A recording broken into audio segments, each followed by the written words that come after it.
Hello everyone, this is Here's Trivia. Welcome back to our subscriber game tournament season 2 as we continue with our round 1 matchup here in our final group, Group 9, between SovietBear in the green versus Dawnstriker in the red. And taking a look at their draft, we have SovietBear bringing Huang Fusong, He Man, and Yan Baihu, which is really the poison volley slash hail of arrow comp, because we have essentially 12 use of this ability between the 3 generals. And in terms of unit choices, we have 4 Defender of the Empire, Unbreakable Spear Guard, slightly more armor at a decent cost. Then 5 unit of Militia Virtue, also unbreakable, plus 1 unit of Chanter, which will boost the damage of the nearby infantry and armor, I believe. It's a pretty interesting Yellow Turban unit. And as we can note here, everything is on ultra unit size again, so 160 for the base infantry size and 40 for the cavalry. And then finally on Yan Baihu, we have 4 militia lance cavalry plus 2 pearl dragons, which is an interesting investment. And they've been upgraded to tier 4, which is also an interesting choice, since each upgrade provides the same bonus to all units except for range unit. You should have probably spent the money elsewhere on the other units, mainly the cavalry, because Pearl Dragons already have decent stat in terms of morale, evasion, and attack speed. So adding 3 more points to their already high value, it's kind of a marginal gain, and it's a decreasing marginal gain at that, whereas the cavalry probably could have upgraded more times because it's based on the base cost of the unit for each upgrade cost. So probably not the best place to spend the money. Not a big deal though.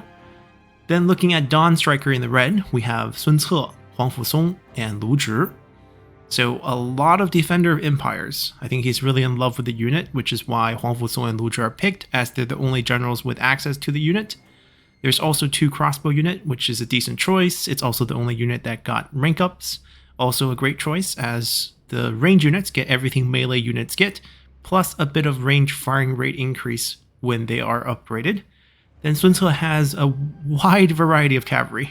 So there is the Handmade Guard, which will help the generals get damage resistance, and then 4 shot cavalry, 2 cheap ones, 1 medium one, the Lance Cavalry, and a slightly more premium one at the end in the Cataphract. It's an interesting assortment. I think it's fine either way. Just note the speed difference between your cavalry might make group attack a lot more difficult to use because they will lag when you have them all selected. If you're using them separately, that's not a problem at all. So let's see how this plays out on the battlefield. Now looking at the deployment here, we have a very defensive setup, no surprise, with so many Defender of Empire here, protecting the 2 crossbow, and the cavalry sitting behind, generals protected by the Handmade Guard. Nothing wrong with this deployment. Perhaps a more boxy approach might be better. Also, less unit in a line is safer against whether it's hail of arrows or poison volley. Now, if they are in turtle formation, hail of arrows would do nothing, but poison volley would do the same damage. Yan Baihu is off to the side. He does not have to worry about foresight. There's nothing that will show him on the field from Dawnstriker's side. As long as he doesn't get close enough, he will remain invisible. So these 2 are invisible shot cavalry because they're under Yan Baihu, but if they get any closer, I think they're going to reveal themselves. Then we have a cluster of infantry here, the Chanter being the boosting unit here, giving them extra damage and armor. The 2 hail of arrows officers hiding in the middle, and then another clump of infantry behind. So there's very little information that is being given to Dawnstriker because of how invisible everything is from both the stock and the forest, and the only thing he sees are probably these infantry in the back. So this might be a very scary situation as we start the fight. They're pushing up pretty aggressively, and the stock cavalry is backing off. Everyone should back off, except for maybe Yan Baihu. I think the best place for him to try to find a shot is either wait till they cross, which might be too late, or just pop them somewhere right here.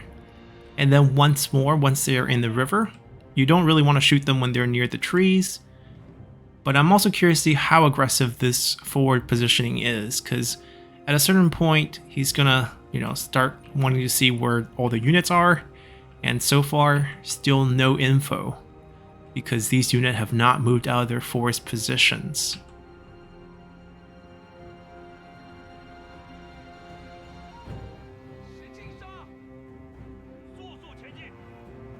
So he activated surprise attack first, which gives them 60 seconds of stock. It's temporary, but it will keep them hidden as these generals are moving up. I guess he's trying to surprise the Defender of Empire before they pop their turtle formation and use Hail of Arrow first when still effective. Okay, let's see how Dawnstriker respond here.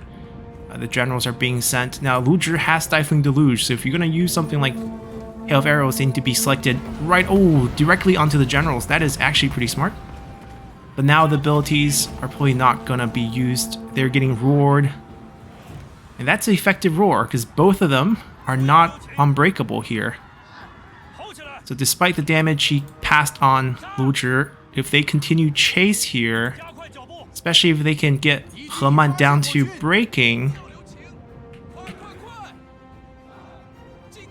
Oh, the trees stopped him. That's very unlucky. So he got his morale bounced back to normal. Basically, you want to attack him a couple of times in between that phase. The infantry has clashed to the, surprising hidden units. And these militia virtue will hold the line. Despite being half unit size, they are unbreakable. It will take a while to kill them. We'll see if Yanbai goes to find his poison volley shot. The two cavalry's trying to help a second roar. This one might be really good. If they can stick on top of them, especially He Man's already kind of injured, and get a cavalry just on top of He Man for the rest of the fight, he could rout both of these generals right here, right now. Someone just need to chase before it times out. Oh, it's timed out. It's gonna bounce back. But maybe if this cavalry can stick on Huang Fusong. Both roars were used. And now Yanbai Hu is being chased. That's some interesting poison volley usage. It's not very good against generals. Even against these cavalry, they're not going to do that much. Cavalry bumping into a spear unit, not the wisest thing. Luzhi did bounce back.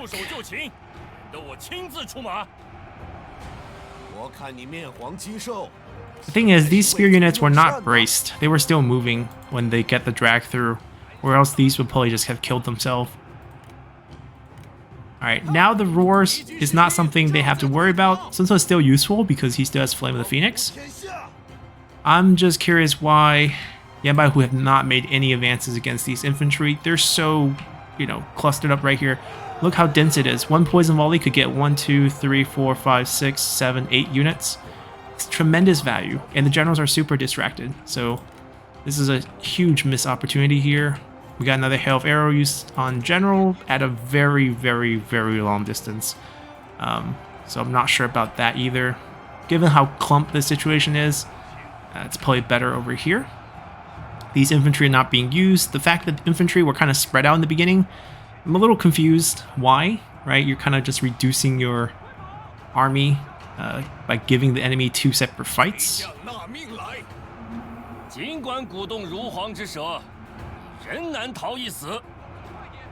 Huang Fusong is gone. Sun Ce never needed to chase that.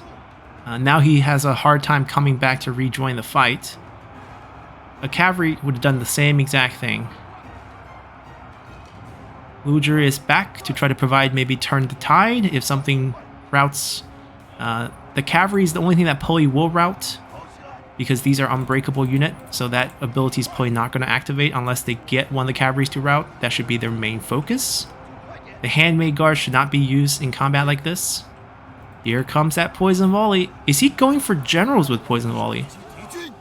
That feels like the wrong move. Plus Stifling Deluge if he gets too close. He could have just shot it from there. I don't understand why he had to. There's no slam ability. This is a risky maneuver to like accidentally bump into the wrong guy to just get knocked off your horse. I'm a little confused on Yan Baihu's usage there. 来吧，无友，继续上吧。 Now he could just stand nearby his unit because the stalker ability is underrated. It's 30% melee resistance for all units standing in a forest. And there's a lot of his guys in the forest. If he's trying to get that terrain advantage, that makes sense. Come on. There we go. Look at that. Now imagine that with Poison Volley as well. Could have happened.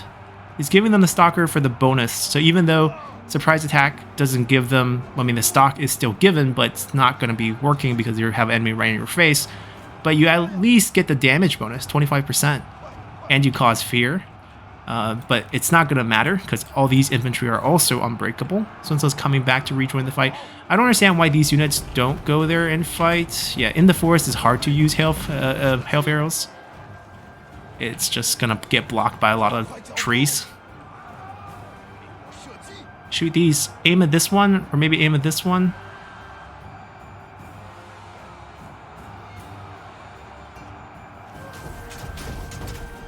Ooh, got disrupted. Yeah. And Sun Tzu is probably not going to let him go.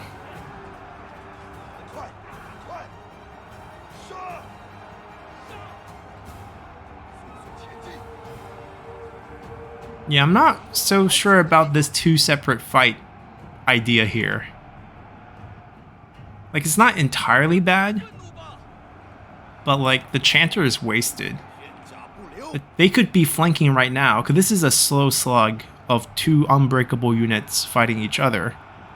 They could be flanking and try to help out, especially since they're all gelled on the line already. And they could all get the bonus from the chanter. Possibly a few of them can get the bonus from the stalker ability as well.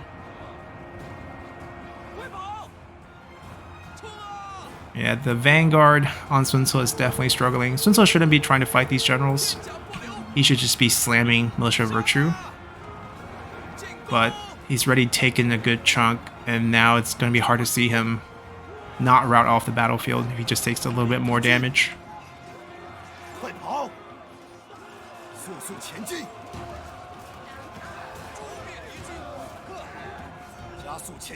Yamahu just needs to get distance. Now the cavalry is routing, so finally we have an active of turning the tide, but immediately after he dies.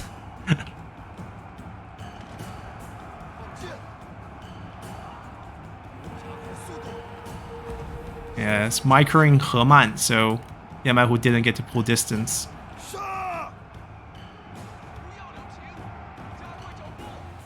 Here comes those infantry, finally. Now, they should just be flanking. Piling on here is less effective. Maybe 2 units to fill the gaps of whatever's been dying, but the others should be trying to flank. But it looks like SovietBear wants a separate fight. Like, want these to all die, and then, like, lose the chanter as well? Because that's what's going to happen. And then fight over here again. Yanbaihu's got picked off. Oh, that's a mistake. He's bouncing back from that. And then he's going to be invisible, and then you're not going to be able to catch him. They were worried about bumping into infantry. I mean,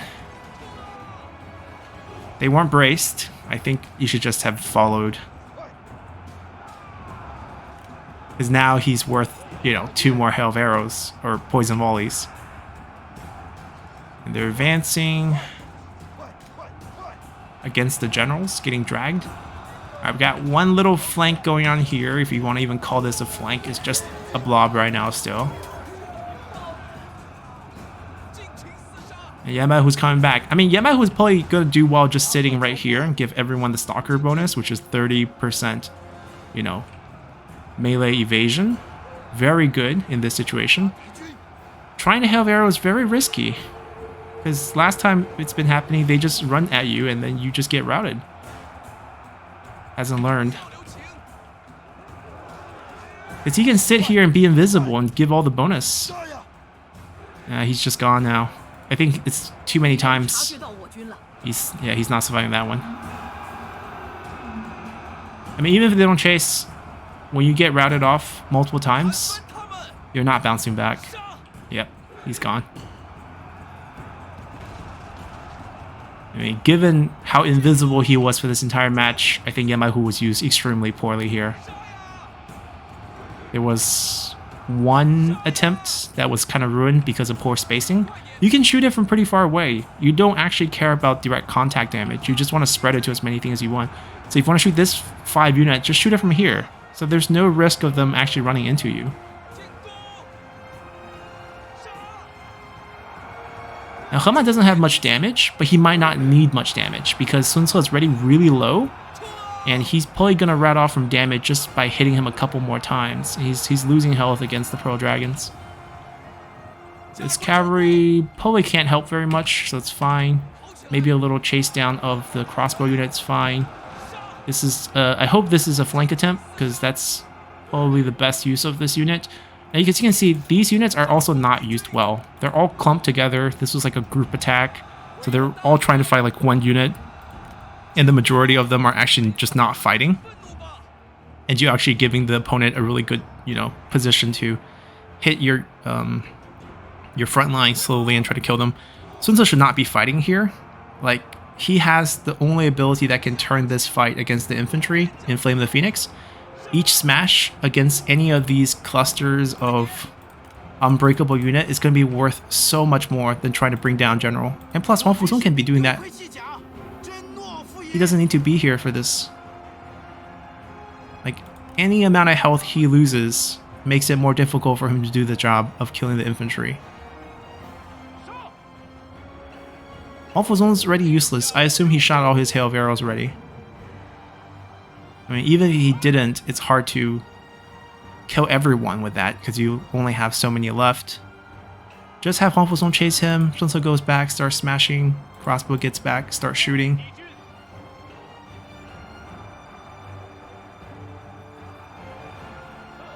I mean, looking at the value, I don't even think he's bouncing back. Because this was not from ability, this is from just straight damage. So go back and help your units. Because I think the only way for Dawnstriker to lose this battle right now is if Sun Ce somehow dies or gets routed when fighting these units. Because it looks like his units are dying, right? His units are not winning these fights, which is not surprising because Chanters swing the fight by giving all the infantry on this side 10% armor, 10% extra damage. And if you have the same unit fighting the same unit and they have the bonuses, you're not going to win that, the Defender of Empire. And there's also more of them at this point.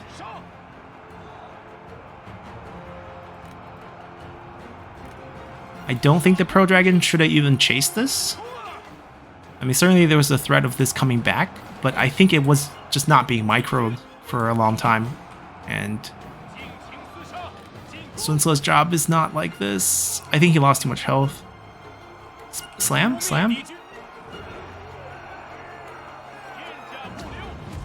Look how effective that is.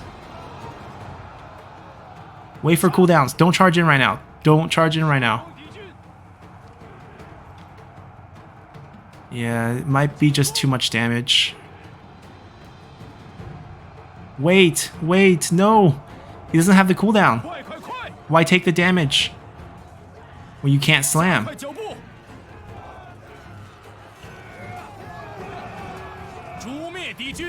Oh, he still had a one. Okay. But it's hard to just kill people with that evasion boost, or that's evasion boost. I don't know if that's gonna help him too much. They got the chase over here. Yeah, I just think if you save him until the cooldown's up, go in real quick, slam, come out, wait, go in real quick, come out, slam. Or else having him as just another guy in there fighting Unbreakable Spear unit while you're mounted. I don't think he's coming back. Now I don't know how Dawnstriker can finish off all these infantry. I mean, Huang Fusong doesn't have any ability that can clear units. And army loss is starting to tick in as most of his army is dying. Yeah. That's just really unfortunate. I think Sun Ce was key there and it's a lost opportunity. Okay, I don't know why SovietBear suddenly selected all his infantry to chase him, because that's a natural route.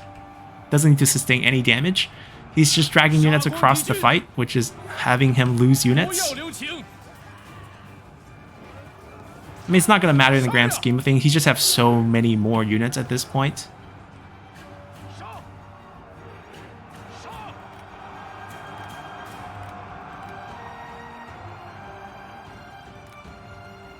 I'm going to speed this up, because there's nothing that's going to change this outcome.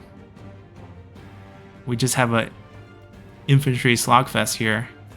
Unbreakable versus unbreakable. And as bad as the yellow turban damage is, it's going to be enough.